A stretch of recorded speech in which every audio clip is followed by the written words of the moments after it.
Hello नमस्ते, जय श्री कृष्णा, राधे राधे, जय श्री श्याम। कैसे हो आप लोग? आई होप आप लोग सब लोग स्वस्थ हैं, मस्त हैं, बेस्ट है, दूसरे का ध्यान रख रहे होंगे। कमेंट बॉक्स में जय माता दी जरूर लिखिए ताकि मुझे पता चलता रहे कि मेरी फैमिली मेम्बर्स सब बहुत बेस्ट हैं। मेरे वीडियोस को लाइक शेयर सब्सक्राइब जरूर कीजिए। अगर मेरे वीडियो पे आप नए हैं तो सबसे पहले आप सब्सक्राइब कर लीजिए ताकि मेरे द्वारा भेजे गए वीडियो आपको सबसे पहले मिल सकें, आपको नोटिफिकेशन सबसे पहले मिल सके।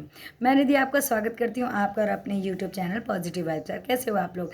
इस वीडियो में मैं आपको वट सावित्री व्रत के बारे में बताने वाली हूँ, कैसे पूजन करना है, कैसे इसकी विधि है, इस सब चीज़ों के बारे में मैं आपको बताने वाली हूँ।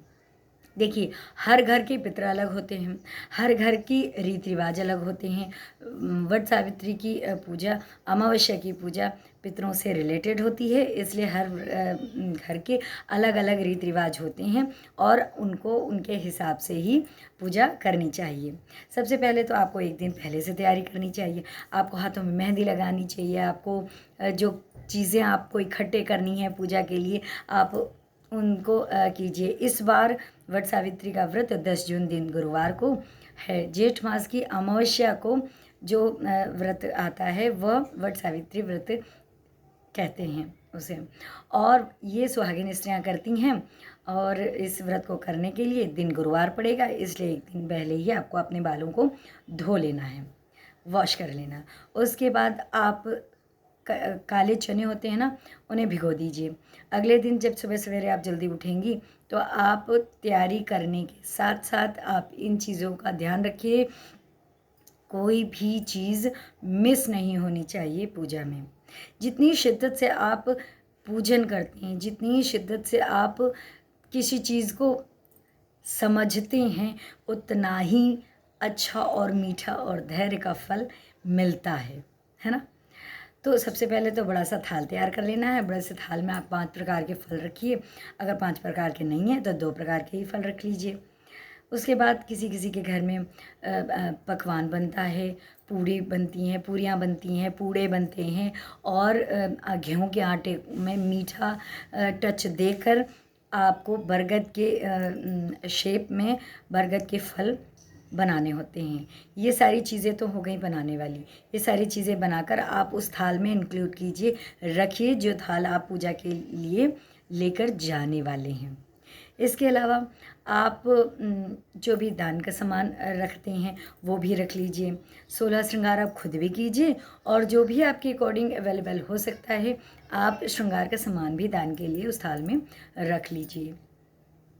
गेहूं के आटे में हल्दी मिक्स करके, थोड़ा सा जल मिक्स करके आप उसको मिक्स कर लीजिए, वो अरपन तैयार हो जाता है। उससे स्टार्ट करते हैं वट सावित्री की पूजा।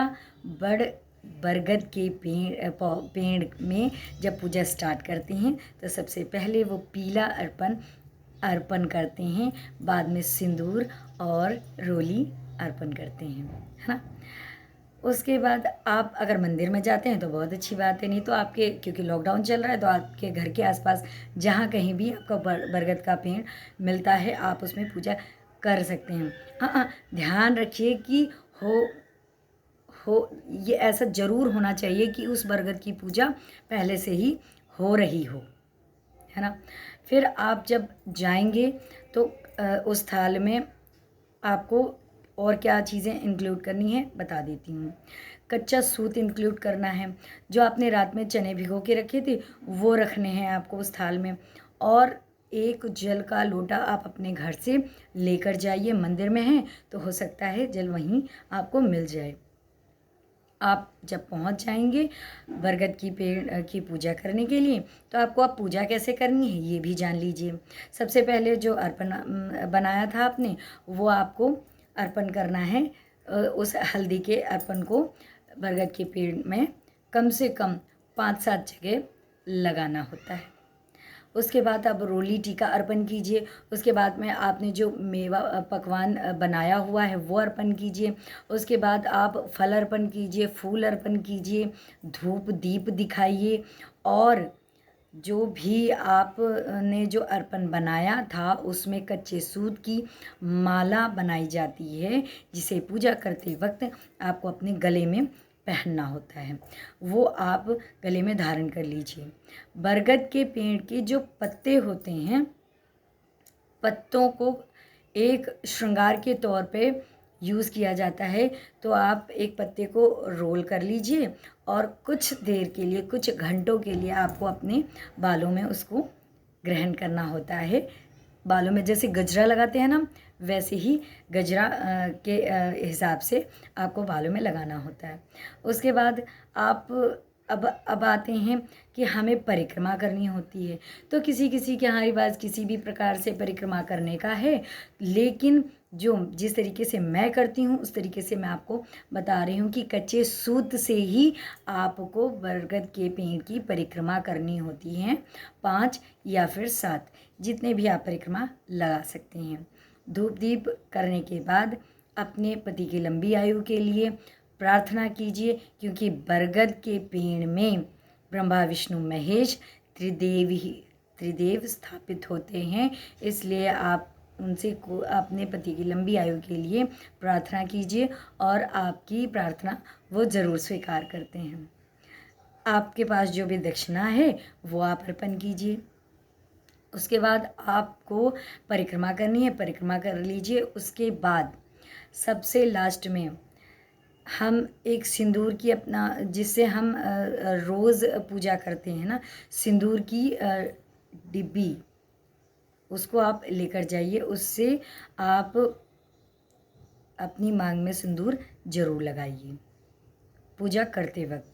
उसके बाद जो चने आपको मैंने रात में भिगोने के लिए बताया है, उन चनों में से 12 चने और जो बरगद का फल होता है, फल का एक छोटा सा एक कील टाइप की होती है, वो मिक्स करके आपको वो चने साबुत ही उस जल के साथ घुटकने होते हैं।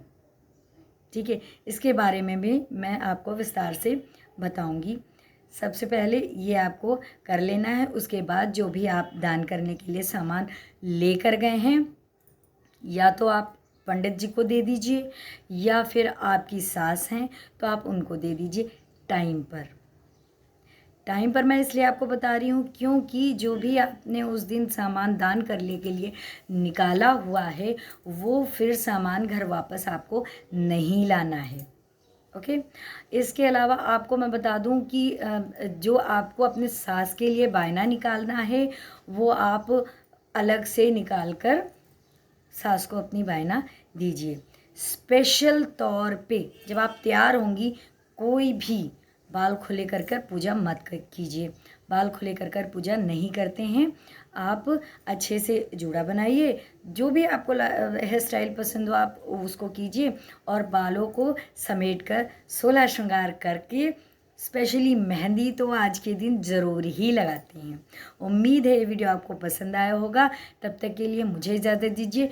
मेरे वीडियो को लाइक शेयर सब्सक्राइब ज़रूर कीजिए और मेरे वीडियोस को अप्रिशिएट कीजिए।